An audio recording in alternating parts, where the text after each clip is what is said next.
Hello students, welcome to all of you on the platform of study with Jitika. आज हम बात करने वाले हैं कंटेम्प्ररी वर्ल्ड पॉलिटिक्स की बुक, क्लास 12th की बुक्स कंटेम्प्ररी वर्ल्ड पॉलिटिक्स से समकालीन विश्व राजनीति की जो हमारी किताब है कक्षा 12वीं की। आज हम उसका चैप्टर 2 डिस्कस करने वाले हैं जिसका नाम है सत्ता के समकालीन केंद्र। ये चैप्टर पहले चैप्टर 3 की कैटेगरी में आया करता था जब एनसीईआरटी ने अपने सिलेबस को मॉडिफाई नहीं किया था। लेकिन जब से एनसीईआरटी ने अपने सिलेबस को मॉडिफाई किया है तो इस मॉडिफिकेशन के बाद बहुत सारे चैप्टर्स को आपके सिलेबस में से रिमूव करा गया है। और इसी रिमूव करने के प्रोसेस में, इसी मॉडिफिकेशन के प्रोसेस में जो बहुत सारे चैप्टर्स रिमूव किए गए उसमें से एक चैप्टर था शीत युद्ध का दौर, क्यूबा का मिसाइल संकट। ये सारे टॉपिक्स उस चैप्टर में थे, लेकिन इस मॉडिफिकेशन के बाद उस चैप्टर को रिमूव कर दिया गया है। और जो चैप्टर पहले चैप्टर 2 की कैटेगरी में हुआ करता था, दो ध्रुवीयता का अंत, वो अब चैप्टर 1 की कैटेगरी में आता है। ठीक है, इस चैप्टर की डिटेल्ड वीडियो पार्ट 3 में हमने बनाई है और ये सारी वीडियो जो है हमारे चैनल पे अवेलेबल है। लिंक इसका डिस्क्रिप्शन में दे दिया गया है। और आज हम बात कर रहे हैं सत्ता के समकालीन केंद्र, जो कि चैप्टर 2 है। तो चैप्टर को स्टार्ट करने से पहले, जैसा कि मैंने पहले चैप्टर की वीडियो में भी किया था, कि हम सबसे पहले पिक्चर के बारे में जानेंगे, क्योंकि आजकल एनसीईआरटी अपने सिलेबस में पिक्चर बेस्ड क्वेश्चन ज़्यादा पूछती है। पिक्चर बेस्ड क्वेश्चन आजकल हमारे पेपर में ज़्यादा आते हैं। तो सबसे पहले हम बात करते हैं इन पिक्चर्स की। अगर आप ध्यान से देखोगे, यहाँ पे 2 पिक्चर है। एक पिक्चर ये है और सेकंड पिक्चर ये है, और ये दोनों पिक्चर ही बहुत ज़्यादा डिफरेंस है। सबसे पहले हम बात करते हैं इस पिक्चर की। तो यहाँ पे आप क्लियरली देख सकते हो, the socialist road is the broadest of all. यानी कि यहाँ पे ये किसी देश की बात हो रही है। अब अभी हमें नहीं पता ये कौन सा देश है, किसकी बात हो रही है, कहाँ की जनता। यहाँ पे सिर्फ हमें इतना पता चल रहा है कि एक देश की बात हो रही है जहाँ पे समाजवादी व्यवस्था को ही सबसे ज़्यादा, सोशलिस्ट सिस्टम को सबसे ज़्यादा उपयुक्त, सबसे ज़्यादा प्रभावी और अच्छा बताया जा रहा है। और दूसरे पिक्चर को अगर आप ध्यान से देखोगे तो यहाँ पर एक डेवलप कंट्री आपको दिखाई दे रही है। यहाँ पर एक डेवलप कंट्री आपको दिखाई दे रही है, डेवलपिंग भी नहीं, डेवलप्ड कंट्री, यानी कि एक विकसित देश आपको दिखाई दे रहा है। अब ये देश कौन सा है, ये कौन सा देश है, ये किस देश का चित्र है, क्या ये कोई देश है या शहर है, ये सारी बातें हम जानते हैं। इसके नीचे डिस्क्रिप्शन में 1978 के दिसंबर में देंग शाओपिंग नाम के एक व्यक्ति थे जिन्होंने एक पॉलिसी अपनाई थी जिसका नाम था ओपन डोर पॉलिसी। मैंने पहले के चैप्टर में भी बताया था, अगर आपने चैप्टर 1 की वीडियो देखी है तो उसमें मैंने बताया था जब सोवियत संघ का विघटन हुआ था, यानी कि जब रशिया का विघटन हुआ था, तो उसमें जो सबसे ज़्यादा मेन रोल निभाया था यूएसएसआर के विघटन के पीछे, जिसने सबसे ज़्यादा इम्पोर्टेंट रोल निभाया था, उनका नाम था मिखाइल गोर्बाचेव। क्या नाम था? Mikhail Gorbachev. इनकी गलत नीतियों के कारण, इनकी गलत पॉलिसीज़ के कारण सोवियत संघ का जो विघटन है वो बहुत ही तेज़ी से हो गया। क्योंकि नेता अगर अच्छा हो तो देश जो है पतन से विकास की ओर चल पड़ता है, लेकिन अगर नेता आपका ख़राब है, उसकी पॉलिसीज़ ख़राब है, उसकी दूरदर्शिता नहीं है, देश को विकास करने के लिए उसके पास कोई अच्छी पॉलिसी नहीं है, नीति नहीं है, तो वो देश को, अगर देश विकास करा तो वो उसको सीधा पतन की राह पर ले आएगा। सेम चीज़ हुई थी यूएसएसआर में, जो कि मिखाइल गोर्बाचेव के टाइम में हुई थी। लेकिन अगर हम चाइना की बात करें, चाइना की अगर हम कंडीशन को देखें, तो चाइना में ऐसा नहीं था। चाइना के साथ अच्छी बात ये थी कि चाइना को एक शक्तिशाली नेतृत्व मिला, जो कि देंग शाओपिंग थे। 1978 के दिसंबर में उन्होंने एक पॉलिसी अपनाई, और जिस पॉलिसी के बाद चाइना एक डेवलप कंट्री, पावरफुल कंट्री बनकर सामने आया है। अगर आप इस वर्ड को देखेंगे, ओपन डोर, अगर आप इस वर्ड को देखेंगे तो इसी वर्ड में इस पॉलिसी को एक्सप्लेन किया गया, यानी कि द्वार खोल देना। अब यहाँ पे चाइना ने किस चीज़ में अपने द्वार खोले थे ये हम जानते हैं। 1978 से पहले अगर आप जैसे ध्यान से देखोगे, 1978 1989 ये वो दौर था जब विश्व में एक तरफ कुछ देश अपने लिए स्वतंत्रता की मांग कर रहे थे, कुछ देश इंडिपेंडेंट होना चाह रहे थे, तो कहीं पे गृह युद्ध की स्थिति चल रही थी। मतलब विश्व पे, वैश्विक पटल पर एक तरीके से संघर्ष और तनाव की स्थिति थी। ऐसे में चाइना जो है, चाइना अपने विकास की राह पर था, चाइना को अपने देश का विकास करना था। तो इस दौर में देंग शाओपिंग ने क्या किया कि अपने देश की अर्थव्यवस्था के द्वार, देंग शाओपिंग ने अपने देश की अर्थव्यवस्था के द्वार जो है वो विश्व के अन्य देशों के लिए खोल दिए। उस दौर में जब विश्व के अन्य देश युद्ध की स्थिति में उलझे हुए थे, जब विश्व के अन्य देश युद्ध की स्थिति में उलझे हुए थे, युद्ध की स्थिति में इन्वॉल्व थे, तब उस दौर में चाइना ने अपने देश में आर्थिक विकास की राह को आगे बढ़ाया। चाइना ने क्या किया, दूसरे देशों के इन्वेस्टर्स के लिए अपने देश में द्वार खोल दिए। उन्होंने ये कहा कि आप हमारे देश में आओ, आप हमारे देश में इन्वेस्ट करो, आप हमारे देश में आओ, आप हमारे देश में इन्वेस्ट करो, आप हमारे देश में बिजनेस करो, हम आपसे इसके बदले में कोई भी टैक्स नहीं लेंगे, आपके लिए हमारे देश के जो द्वार हैं वो एकदम ओपन है। और इसके बाद हुआ क्या, इसके बाद जो परिणाम सामने में आए वो ये थे कि चाइना एक महाशक्ति के रूप में दुनिया में उभर कर सामने आया। पहली तस्वीर जो है वो क्रांति के तत्काल बाद चीन की है। पहली तस्वीर में ये बताया गया है कि समाजवादी सोशलिस्ट सिस्टम जो है वो सबसे ज़्यादा उपयुक्त है। और दूसरी तस्वीर शंघाई की है जो कि चाइना का है, वो चाइना की आर्थिक शक्ति को दिखाता है। ठीक है, तो अब बात करते हैं टॉपिक के ऊपर, मेन टॉपिक पे चलते हैं, इंट्रोडक्शन पे। 1990 के दशक की शुरुआत में विश्व राजनीति में दो ध्रुवीयता का पतन हो चुका था, यानी कि सोवियत संघ टूट चुका था, ठीक है, यूएसएसआर बिखर चुका था, यूएसए एक अकेली महाशक्ति बनकर सामने में आया, लेकिन यूएसएसआर का एक पार्ट रशिया जो महाशक्ति बनने की राह पर चल पड़ा था। ठीक है, लेकिन इस दौर में कुछ देश महाशक्ति पहले से थे, कुछ महाशक्ति बनने की राह पर चल पड़े थे, लेकिन इन देशों के विकास के क्रम में, इन देशों को डेवलप करने के प्रोसेस में जिस चीज़ ने सबसे ज़्यादा इम्पोर्टेंट रोल प्ले किया वो थे कुछ महत्वपूर्ण संगठन। जैसे कि अगर हम यूरोप की बात करें, यूरोप के जितने भी देश थे तो उनके विकास करने में यूरोपीय संघ, इसको अंडरलाइन करते चलना साथ के साथ, यूरोप के देशों में जो विकास हुआ उसमें यूरोपीय संघ, एशिया में जो विकास हुआ वहाँ पे आसियान यानी कि दक्षिण पूर्व एशियाई राष्ट्रों का संगठन, इन संगठनों ने महत्वपूर्ण भूमिका निभाई। ठीक है, ये वो संगठन थे जिन्होंने अपने अपने क्षेत्र में विकास की राह में सबसे महत्वपूर्ण योगदान दिया। यूरोपीय संघ और आसियान दोनों ने अपने अपने इलाके में चलने वाली ऐतिहासिक दुश्मनियों का समाधान ढूंढा। मतलब इन्होंने ये समझ लिया, इन्हें ये बात का एहसास हो चुका था कि अगर हमें विकास करना है, इन देशों को, इन क्षेत्र के देशों को ये बात समझ में आ गई थी कि अगर हमें विकास करना है तो हमें अपनी पुरानी दुश्मनियों को भूलना पड़ेगा। ठीक है, साथ ही इन्होंने अपने अपने इलाके में अधिक शांतिपूर्ण और सहकारी क्षेत्रीय व्यवस्था विकसित की और इन्होंने अपने देश की अर्थव्यवस्था का समूह बनाने की दिशा में भी काम किया। मतलब इन क्षेत्र के देशों ने आपस में ये डिसाइड किया कि अगर हमें अपनी देश की इकोनॉमी को ग्रो करना है तो जब तक हम सब साथ मिलकर इन्वेस्ट नहीं करेंगे, जब तक हम सब साथ मिलकर अपने देश में, हम सब जितनी भी आसपास के क्षेत्र के देश है, अगर हम सब मिलकर जब तक इकोनॉमी में इन्वेस्ट नहीं करेंगे तो हम में से किसी की भी अर्थव्यवस्था जो है वो विकास नहीं कर पाएगी। ठीक है, इस चैप्टर में हम यही देखेंगे कि सत्ता मतलब पावर। इस चैप्टर में हम यही देखेंगे कि सत्ता के उभरते हुए वैकल्पिक केंद्र, वैकल्पिक मतलब होता है ऑप्शन, क्वेश्चन पेपर में भी आप देखते हो ना कि वैकल्पिक प्रश्न उत्तर, MCQ multiple choice based questions, यानी कि जब आपके पास बहुत सारे ऑप्शंस होते हैं। तो इस चैप्टर में हम यही देखेंगे कि सत्ता के वैकल्पिक केंद्र कौन कौन से हैं। एक तो वो दौर था कि जब सत्ता का कोई विकल्प नहीं था, जब USSR का विघटन हुआ था तो उस समय सिर्फ USA ही सुपर पावर बनकर सामने में आया था। उस समय विश्व में अमेरिका के अलावा कोई भी सुपर पावर नहीं था। जब अमेरिका अकेली सुपर पावर है तो ऑप्शन का सवाल ही नहीं आता है। लेकिन अमेरिका के सुपर पावर बनने के साथ साथ एक टाइम ऐसा आया जब चाइना, रशिया ये भी सुपर पावर धीरे धीरे बनने लगे। तो अब ये वो टाइम था जब वैश्विक पटल पर, विश्व स्तर पर दुनिया के सामने में ऑप्शंस इकट्ठे हो गए। दुनिया के सामने ऑप्शन आ गए, विकल्प आ गए।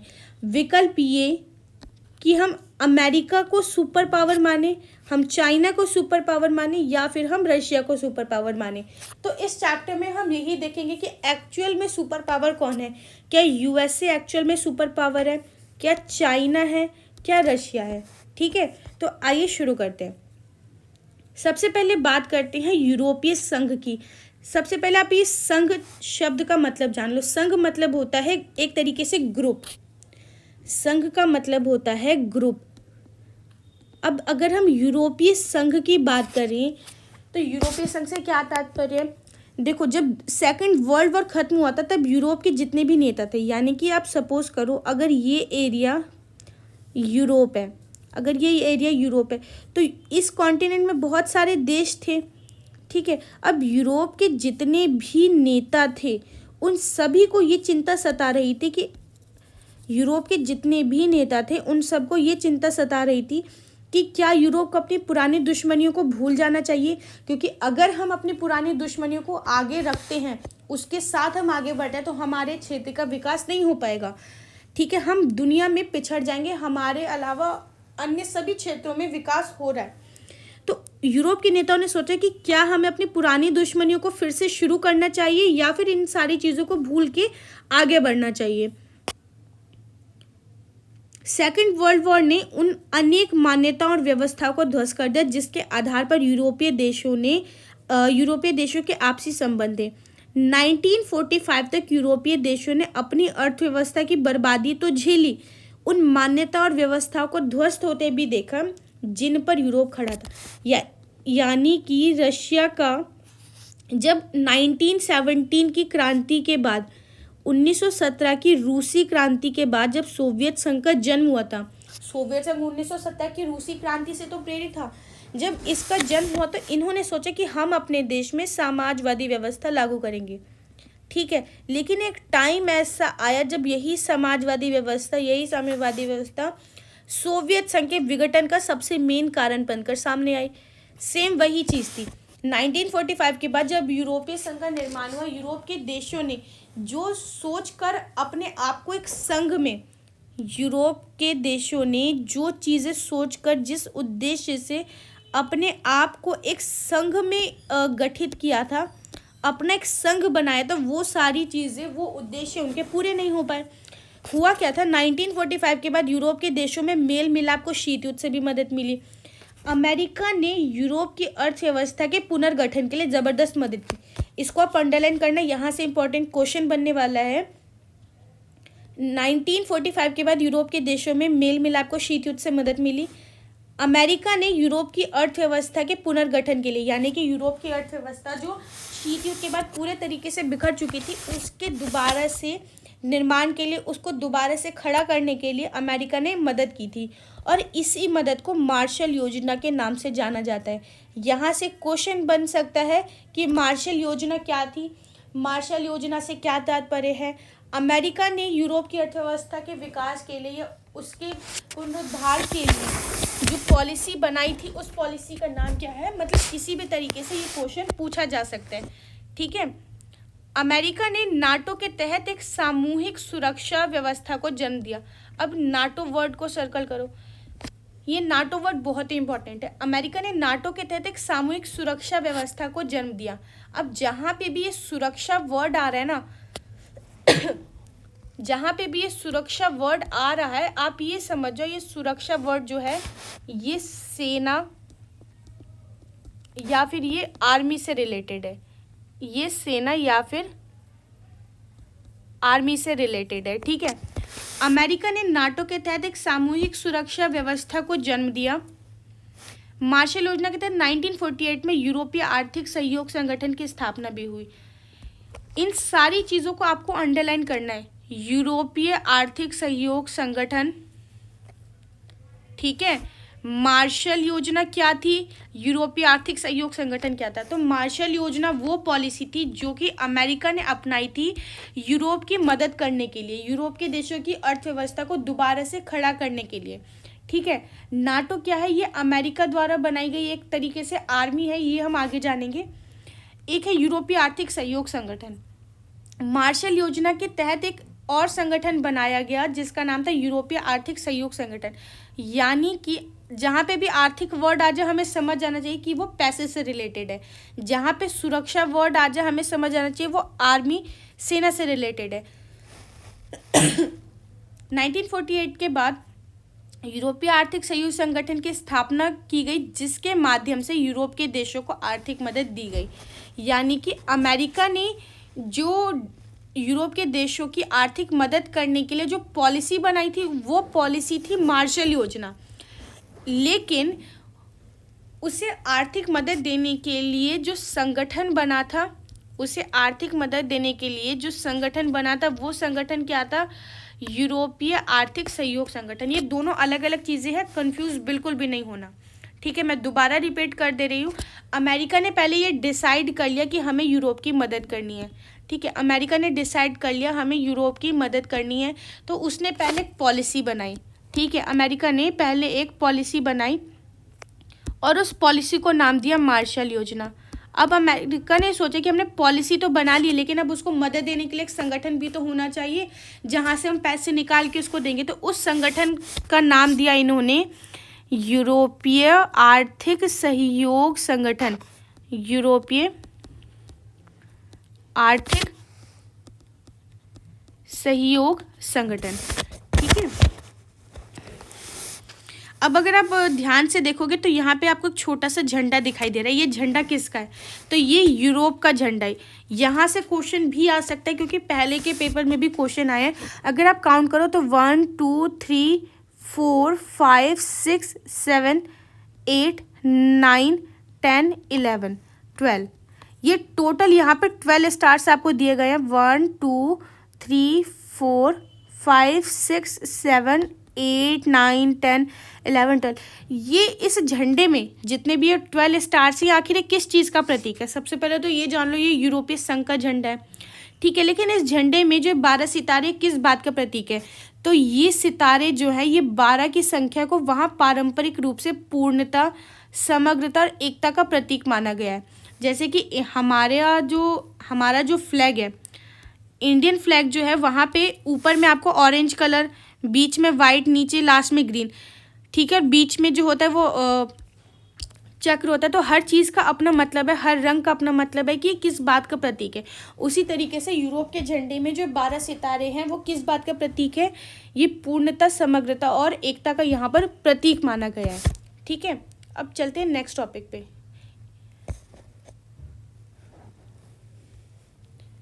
पश्चिमी यूरोप के देशों ने व्यापार और आर्थिक मामलों में एक दूसरे की मदद शुरू की। अब अमेरिका ने तो पूरे यूरोपीय संगठन की मदद की थी। अमेरिका ने, यूएसए ने पूरे यूरोप की मदद की थी। लेकिन यूरोप में भी पूर्वी यूरोप, पश्चिमी यूरोप, बहुत सारे एरिया थे ना। तो अब अमेरिका ने कहा कि भैया हमने तो तुम्हारी मदद कर दी, अब तुम लोग आपस में डिसाइड कर लो कि किसे किसकी और किस तरीके से मदद करनी है। तो 1949 में गठित यूरोपीय परिषद राजनीतिक सहयोग के मामले में एक नया कदम साबित है। अब यहाँ पर एक और संगठन सामने में आ गया जिसका नाम है यूरोपीय परिषद। ये यूरोपीय परिषद क्या है? तो ये एक पॉलिटिकल संगठन है। अगर आप देखोगे तो नाटो क्या है? वो एक सैन्य संगठन है। ठीक है, मार्शल योजना क्या है? वो एक सामाजिक आर्थिक संगठन है। यूरोपीय आर्थिक सहयोग संगठन जो है वो एक आर्थिक संगठन है, और यूरोपीय परिषद जो है वो एक राजनीतिक संगठन है। अब जाहिर सी बात है, एक देश जो होता है उसको आर्थिक, राजनीतिक और सामाजिक 3 टाइप की मदद चाहिए होती है। कोई भी देश जो होता है, वैश्विक पटल पर आप किसी भी देश को ले लो, ठीक है, उसको 3 टाइप की मेन मदद चाहिए होती है। एक होती है सामाजिक मदद, एक होती है आर्थिक मदद, और एक होती है राजनीतिक मदद। सामाजिक मदद आप तभी करोगे जब आपका समाज सुरक्षित होगा। समाज तभी सुरक्षित होगा जब आपके पास मजबूत सेना होगी। इसके लिए अमेरिका ने नाटो के तहत मदद की। ठीक है, आर्थिक मदद देने के लिए अमेरिका ने यूरोपीय आर्थिक सहयोग संगठन की स्थापना हुई, यूरोपीय आर्थिक सहयोग संगठन, और राजनीतिक मदद के लिए यूरोपीय परिषद की स्थापना हुई। यूरोप के पूंजीवादी देशों की अर्थव्यवस्था के आपसी एकीकरण की प्रक्रिया एक तरीके से धीरे धीरे प्रोसेसली बढ़ रही थी, और इसका रिजल्ट ये हुआ कि 1957 में यूरोपीय इकोनॉमिक कम्युनिटी का भी गठन हुआ। अब यहाँ पे हमने अभी तक कितने संगठन देख लिए हैं। सबसे पहले हमने देखा यूरोपीय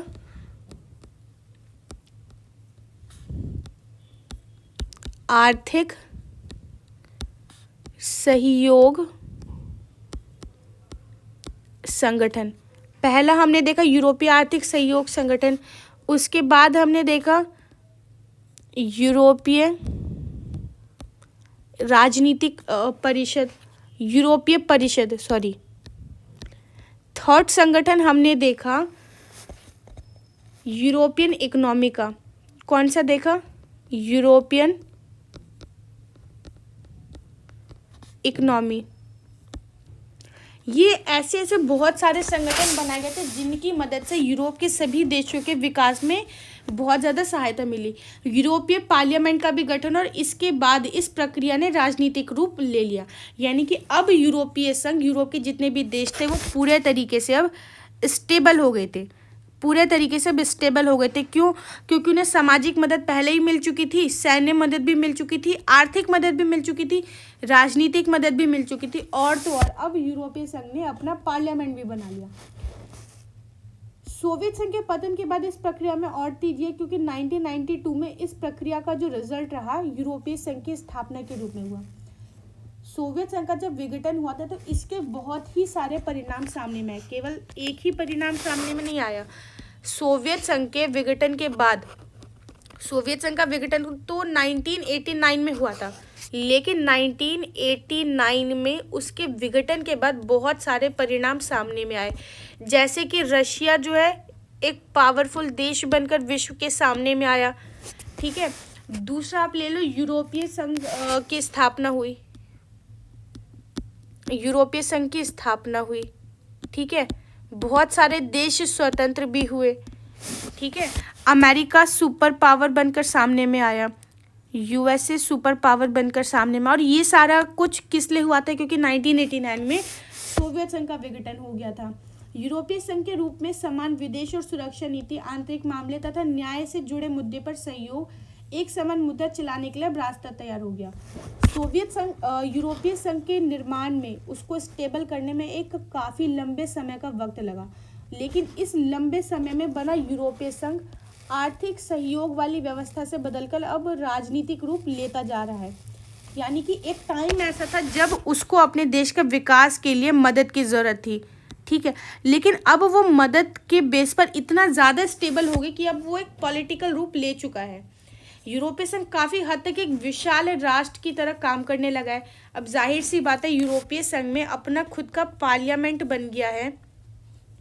यूरोपीय संघ ने जहां एक टाइम पे अमेरिका ने मदद की थी, आर्थिक मदद, सैन्य मदद, अब वो इतना ज़्यादा डेवलप हो गया, उसने एक तो अपना खुद का झंडा बना लिया है। ठीक है, उसने अपनी पार्लियामेंट बना लिया, और अब वो वैश्विक स्तर पर पॉलिटिकली प्रभाव डाल रहा है। हालांकि यूरोपीय संघ एक संविधान बनाने की भी कोशिश करा था, लेकिन उसकी ये कोशिश असफल हो गई। लेकिन इसने अपना झंडा, अपना राष्ट्रीय गान, अपनी स्थापना दिवस, अपनी करेंसी, ये सारी चीज़ें तो बना ली है। यूरोपीय संघ ने अपना पार्लियामेंट बनाया, अपना झंडा बनाया, अपनी करेंसी बनाई, अपना स्थापना दिवस बनाया, लेकिन इतनी सारी बातों के बावजूद उसका संविधान बनाने की कोशिश असफल हो गई। यानी कि अभी भी यूरोपीय संघ का जो है अपना खुद का कॉन्स्टिट्यूशन, संविधान नहीं है। अन्य देशों से संबंध के मामले में अगर हम बात करें, अब जब इसने पॉलिटिकली विश्व में प्रभाव डालना शुरू कर दिया तो इसका अन्य देशों के साथ संबंध कैसा था ये जानना भी जरूरी है।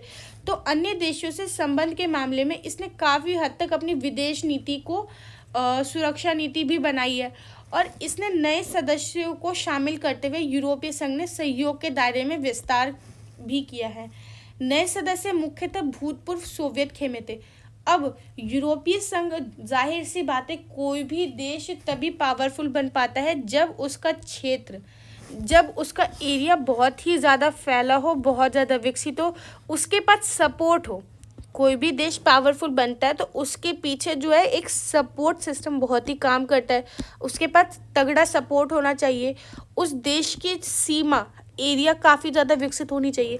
तो यूरोपीय संघ ने जब अपना पार्लियामेंट बना लिया, अपना करेंसी बना ली, अपना बिजनेस करने लगा, ये सारी चीज़ें उसने करने लगी जब, तो उसने सोचा कि क्यों ना हम अपने क्षेत्र को बढ़ाएं, अपने क्षेत्र को विस्तृत करें। तो उसने अपने क्षेत्र में नए नए देशों को शामिल करना शुरू कर दिया, और इसमें जितने भी देश थे वो ज़्यादातर सोवियत खेमे के थे, वो सोवियत खेमे के देश जिसका अब विघटन हो चुका है। ठीक है, अब हम नेक्स्ट पेज पे चलते हैं और यूरोपीय संघ के हम मैप को देखते हैं। यूरोपीय संघ के अगर हम मैप को देखेंगे तो यहाँ पे पर्पल कलर से जो मार्क्ड हैं वो पुराने सदस्य हैं, और जो ऑरेंज कलर से हैं वो नए सदस्य हैं। ठीक है, जैसे कि आप देखोगे रोमानिया, बुल्गारिया, क्रोएशिया, हंगरिया, स्लोवाकिया, ये स्लोवाकिया पहले बताया था ना, चेक और स्लोवाकिया, चेकोस्लोवाकिया, जब चेकोस्लोवाकिया एक पूरा देश हुआ करता था। ठीक है, लेकिन जब इसका विभाजन हुआ, ये देश आपस में टूट गया, तो चेक एक देश बना और स्लोवाकिया अलग देश बना। आप यहाँ पे भी देख सकते हो चेक अलग है और स्लोवाकिया अलग है। पोलैंड, लिथुआनिया, लताविया, ये वो देश है जो नए नए स्वतंत्र हुए थे, नए नए उसमें शामिल हुए थे। लेकिन पर्पल में वो देश है जिनका पहले से अपना अस्तित्व रहा है, जैसे कि Germany, France, Spain, United kingdom, Britain, ये वो देश है जो पहले से आर्थिक, राजनीतिक, सामाजिक और भी स्तर पे मजबूत है। और ऑरेंज में वो देश हैं जो या तो कुछ सोवियत संघ के पुराने सदस्य हैं और कुछ नए स्वतंत्र हुए हैं। अब अगर यूरोपीय संघ कुछ देशों को शामिल करने के सवाल पर असहमति भी है। यूरोपीय संघ की अगर हम आर्थिक स्थिति की बात करें तो यूरोपीय संघ का आर्थिक, राजनीतिक, कूटनीतिक तथा सैन्य प्रभाव बहुत ही ज़्यादा ज़बरदस्त हो चुका है। एक टाइम था जब इसने दूसरे देशों से मदद ली थी, लेकिन अब ये बहुत ही ज़्यादा डेवलप हो चुका है। क्यों? क्योंकि 2016 में दुनिया की सबसे बड़ी अर्थव्यवस्था बनकर सामने में आया। इसे ध्यान देना, अंडरलाइन भी आप कर सकते हो। 2016 में दुनिया की सबसे बड़ी दूसरी अर्थव्यवस्था बनकर सामने में, अभी भी सेकंड नंबर पर है। पहले नंबर पर कौन है? फर्स्ट नंबर पर है यूएसए, अमेरिका। ये सेकंड नंबर पर वर्ल्ड की सबसे बड़ी इकोनॉमी बनकर सामने आया। एक टाइम था जब रशिया अमेरिका को, सोवियत संघ अमेरिका को टक्कर देता था दूसरी महाशक्ति बनने के क्रम में, लेकिन अब ये किसके पास आ गई है पावर? अब यूरोपीय संघ के पास। ठीक है, इसका सकल घरेलू उत्पाद यानी कि इसकी जो जीडीपी है 17,000 अरब डॉलर से भी ज़्यादा थी, जो कि अमेरिका की लगभग है। इसकी मुद्रा यूरो। अब यहाँ पे यूरोपीय संघ की मुद्रा भी आ गई है। यूरोपीय संघ की मुद्रा कौन सी थी? तो यूरो की जो वैल्यू है वो अमेरिका के डॉलर के बराबर ही, एक तरीके से, मतलब कुछ कम हो सकती है लेकिन उसके बराबर है। विश्व व्यापार, अगर वैश्विक स्तर की हम बात करें तो इसकी हिस्सेदारी विश्व में जितना भी व्यापार होता है उसमें अमेरिका का कंट्रीब्यूशन और यूरोपीय यूनियन का कंट्रीब्यूशन, इसकी अगर हम बात करें तो ये अमेरिका से 3 गुना ज़्यादा व्यापार करता है विश्व में। और इसी के चलते अमेरिका और चीन के साथ अब कोई भी विवाद होते हैं तो ये पूरी धौस के साथ बात करता है। जाहिर सी बात है, आपके अंदर कॉन्फिडेंस कब आता है? आपके अंदर कॉन्फिडेंस कब आता है? जब आप हर तरीके से मजबूत होते हो, चाहे वो आप इकोनॉमिकली हो, ठीक है, चाहे आप सोशली हो, चाहे आप पॉलिटिकली हो। अगर आप इन तीनों एरिया में आप पावरफुल हो तो जाहिर सी बात है आपके अंदर कॉन्फिडेंस अपने आप आ जाएगा। और सेम चीज़ थी यूरोपीय संघ के साथ। वो वर्ल्ड को अमेरिका से 3 गुना ज़्यादा बिजनेस दे रहा था, ठीक है, और चाइना भी इस कैटेगरी में नहीं है। इसकी आर्थिक शक्ति इतनी ज़्यादा थी कि उसका असर अपने सिर्फ नज़दीकी देशों पर ही नहीं बल्कि एशिया और अफ्रीका के दूर दराज के क्षेत्रों में भी पहुंच चुका था। अभी विश्व व्यापार संगठन जैसे अंतर्राष्ट्रीय व्यापार संगठन के अंदर एक महत्वपूर्ण समूह के रूप में काम करते हैं। यूरोपीय संघ का एक सदस्य फ्रांस सुरक्षा परिषद का स्थायी सदस्य है। इसको आप अंडरलाइन कर लो। फ्रांस जो है वो यूरोपीय संघ का ही है और ये सुरक्षा परिषद का एक स्थायी सदस्य है। अब जाहिर सी बात है, सुरक्षा परिषद सिक्योरिटी काउंसिल में परमानेंट मेंबर होना अपने आप में ही बहुत बड़ी बात है। सिक्योरिटी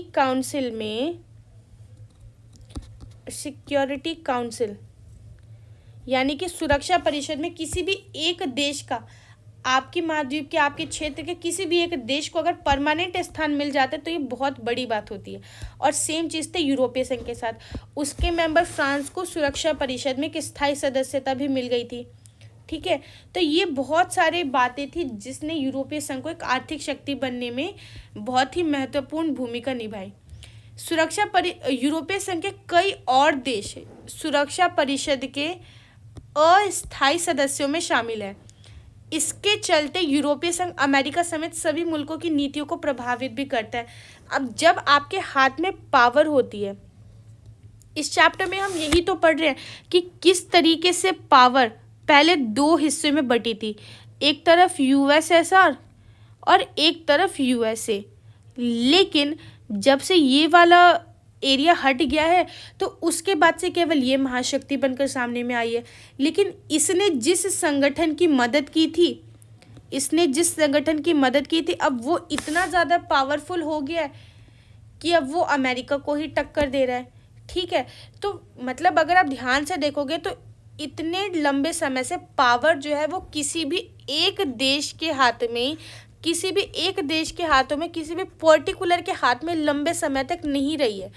यानी कि सेंटर ऑफ पावर, सत्ता के जो केंद्र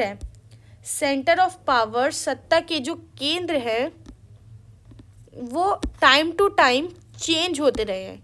ठीक है, अगर आप ध्यान से देखोगे सेंटर ऑफ पावर, सत्ता के केंद्र हर समय बदलते रहे, यानी कि किसी भी एक देश के पास लंबे समय तक शक्ति नहीं रही है। एक टाइम पे शक्ति बटी हुई थी, लेकिन जब एक शक्ति हट गई पूरे तरीके से तो उसके बाद दूसरी शक्ति बच गई, लेकिन इसके पास भी लंबे समय तक नहीं रही। इसके बाद एक और महाशक्ति उभर कर सामने में आई जिसका नाम था यूरोपीय यूनियन यानी कि यूरोपीय संघ। उसके साथ साथ चाइना भी महाशक्ति बन ही रहा था। ईरान के परमाणु कार्यक्रम से संबंधित अमेरिकी नीतियों को हाल के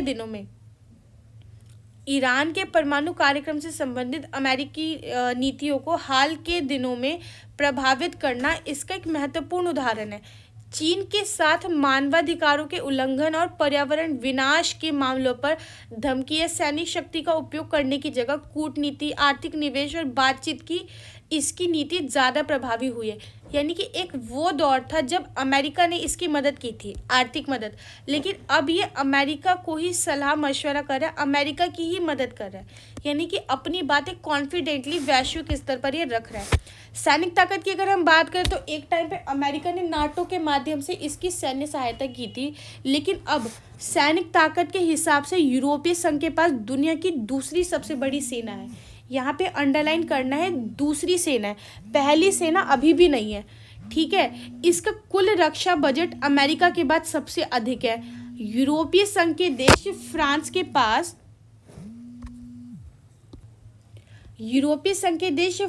के पास अगर हम परमाणु हथियार की बात करें, एक टाइम था जिस समय केवल अमेरिका को ही परमाणु शक्ति संपन्न माना जाता था, लेकिन अब यूरोपीय संघ का जो देश फ्रांस है, जिसे सुरक्षा परिषद में, सिक्योरिटी काउंसिल में परमानेंट मेंबरशिप मिल गई है, अब उसके पास परमाणु हथियार है और अनुमान ये लगाया जाता है कि करीब 335 परमाणु हथियार उसके पास अभी भी मौजूद है।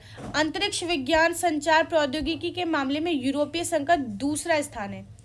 अधिराष्ट्रीय संगठन के तौर पर यूरोपीय संघ आर्थिक, राजनीतिक और सामाजिक मामलों में दखल देने में सक्षम है, लेकिन अनेक मामलों में इसके सदस्य देशों को अपनी विदेश और रक्षा नीति जो है वो कई बार एक दूसरे के खिलाफ भी होती है। यानी कि यूरोपीय संघ के जितने भी देश हैं, यूरोप संघ मतलब क्या होता है, एक ग्रुप, एक तरीके से ग्रुप होता है।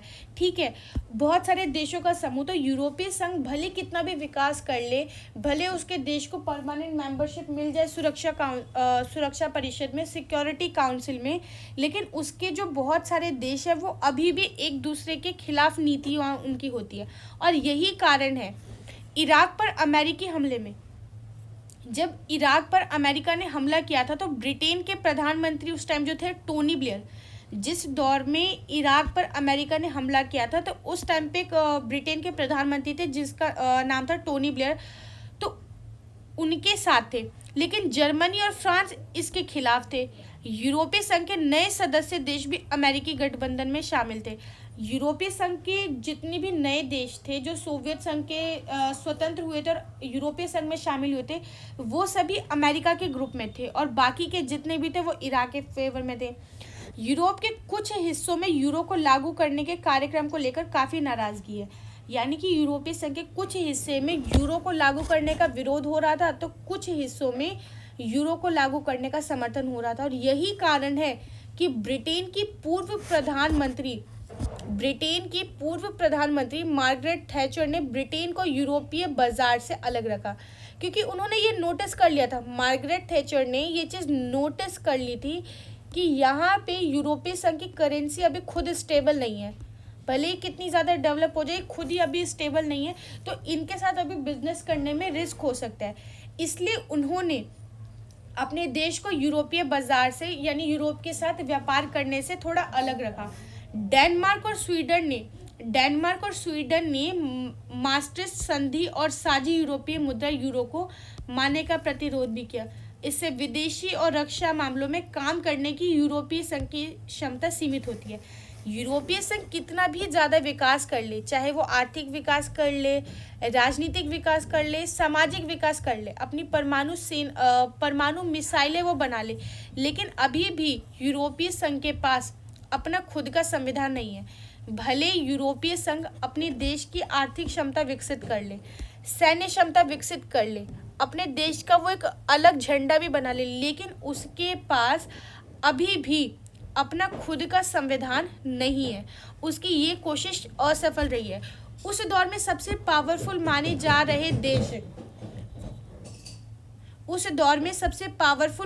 रहे देश अमेरिका, ब्रिटेन, इन्होंने भी एक तरीके से अपने आप को यूरोप के साथ व्यापार करने से अलग रखा था। तो ये तो थी यूरोपीय संघ की स्टोरी कि किस तरीके से यूरोपीय संघ की अमेरिका ने आर्थिक मदद की थी, किस तरीके से यूरोपियन यूनियन की अमेरिका ने हेल्प की थी, आर्थिक मदद की थी, राजनीतिक मदद की थी, सामाजिक मदद की थी, ठीक है, और किस तरीके से यूरोपीय संघ एक वैश्विक शक्ति बनकर उभर कर सामने में आया। लेकिन इतनी सारी पावरफुल, इतनी सारी कैपेसिटी होने के बावजूद यूरोपीय संघ वो प्रभाव नहीं छोड़ पाया वैश्विक पटल पर जो कि यूएसए और चाइना ने अपना प्रभाव छोड़ा है। इसके पीछे क्या रीजंस थे? उनके कुछ अपनी पॉलिसीज़ थी, उनके देश में उनके अपने ही क्षेत्रों में चल रहे गृह युद्ध की स्थिति थी, सहमति नहीं बन पाना, ये सारे रीजंस थे जिसके वजह से यूरोपीय संघ को जो प्रभाव अपना छोड़ना चाहिए था, जो इमेज अपनी वैश्विक स्तर पर डालनी चाहिए थी, उसमें यूरोपीय संघ पूरे तरीके से असफल रहा। और जिसका रिजल्ट ये था कि ब्रिटेन ने भी अपने आप को यूरोपीय संघ के साथ व्यापार करने से पूरे तरीके से अलग रखा। ठीक है, तो ये तो थी इस चैप्टर की पार्ट 1 की वीडियो। नेक्स्ट पार्ट में हम बात करेंगे आसियान की, दक्षिण पूर्व एशियाई राष्ट्रों का संगठन।